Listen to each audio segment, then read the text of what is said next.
Okay, what I have in this container is DE, or diatomaceous earth. Diatomaceous earth is a fossilized microalgae that when the insects or any bugs ingest it, it acts as a shards of broken glass in their system. And when soft-shelled insects or bugs crawled over it, what it does also is break their shells. It'll also cause them to dehydrate and therefore in the process kill them. And what's in here, which I already added or mixed together, this is a mixture of the grits and sugar. Okay, we all know that ants just can't resist sugar.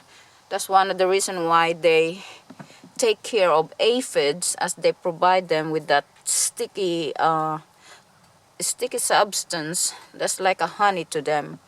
And so that's a mixture of sugar and grits, and we are going to mix that with diatomaceous earth, and that will be a bait for the ants. Now one of my viewers asked me if I have a video of this method of preventing ants in the garden, and I did not have any, and I did somehow make a promise that I might be doing this video. And so since I'm having this problem right now, I decided that this would be the time to do this and keep my promise to that viewer.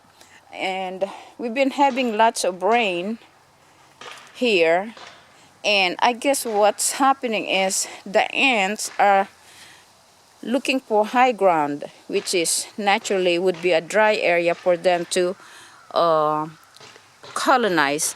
And that's one of the reasons why this year I did not have this much problem before, but this year I seem to be having a lot of it.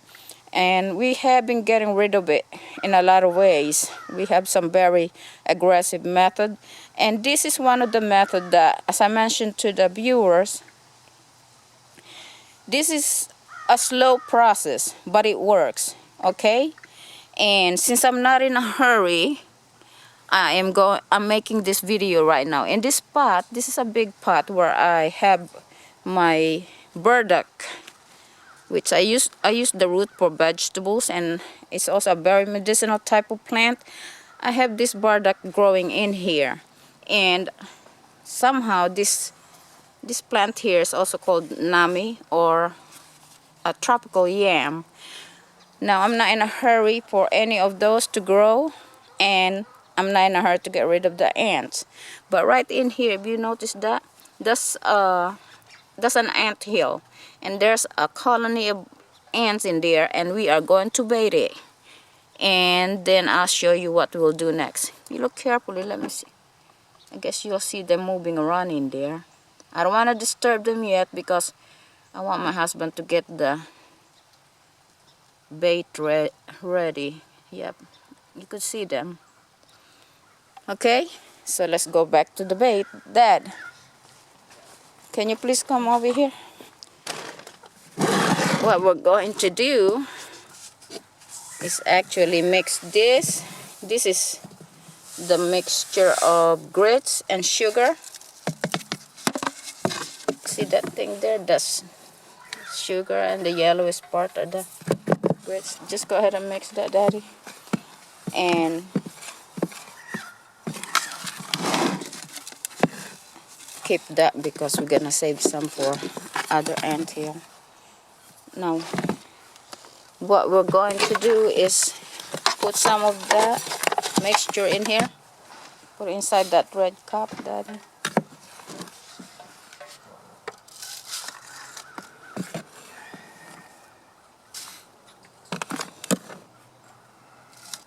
Okay, I mentioned before that for the diatomaceous earth to work, you have to keep it dry. That's the only downside. But like I said, it's going to be bait. But Daddy, get a scoop of that in here, please, because I do want you to spread that also. But a scoop of that diatomaceous earth. Can you see them? they're all being disturbed now, and so you see them in there. They're there. Now, this bait will act in several ways.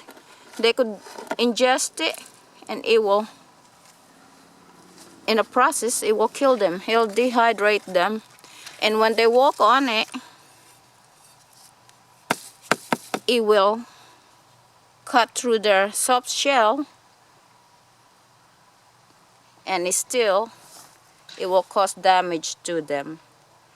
Now, you see them coming up? Plenty of them. This is an entire colony in here, and I have this bait right here. Okay, outside of this pot, there are some that are, there they go, they're agitated. Now, we went ahead and sprinkled some on the outside, because like I said, once they walk on it, their outer shell, their soft shell, it will cut through the shells, and in the process it'll dehydrate them and kill them anyway. So we have that in there, a mixture of sugar, grits, and diatomaceous earth as bait. And out here we just spread pure diatomaceous earth. And let me remind you again that I am using a food grade diatomaceous earth. This is actually the kind of substance that they mix with grain for storage, and this is actually a very safe substance. Now here's the next thing we had to do. That I mentioned earlier, that what's very important when you use the DE is that you have to keep it dry in order for it to work well. Okay, so what my husband is going to do is cover this with plastic so that if it did rain, it will stay dry, and the DE will work continuously. Okay, see, we're careful not to really disturb it. We don't want it to go anywhere else. We want to isolate this entire colony in this pot, and with the bait of sugar and grit, I hope that it will do the trick, and it should. I don't see any reason why it shouldn't. When they feel like they have food in there and shelter, and just isolate them in one area so that they don't go on my raised bed or anywhere else in my garden. Okay, so this is one way I use diatomaceous earth to prevent a lot of the insects and bugs from devastating my garden.